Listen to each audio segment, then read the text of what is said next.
Welcome to the Slop Temple. We pray this video helps. In this video, I will explain how to connect a non-smart TV to Wi-Fi. First, ensure your television has an available HDMI port. This is crucial for connecting an external streaming device. These devices are the bridge between your traditional television and the vast world of online content. With just a few simple steps, you can enjoy streaming services, web browsing, and much more, all on your big screen. Gathering your equipment beforehand makes the setup smooth and quick. You will need a streaming device, like a popular streaming stick, which plugs directly into your television. Make sure you also have the corresponding power adapter and any necessary cables, usually an HDMI cable.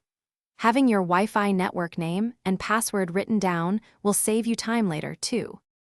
Begin by inserting your streaming device directly into an open HDMI port on your television.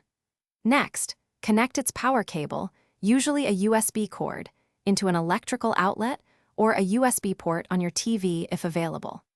Now, turn on your television and use your TV remote to navigate through the input options until you find the HDMI channel where your device is connected. Once your device's setup screen appears, follow the clear on-screen instructions to proceed. You will be prompted to select your Wi-Fi network from a list of available options. Carefully input your network password, paying close attention to uppercase and lowercase letters.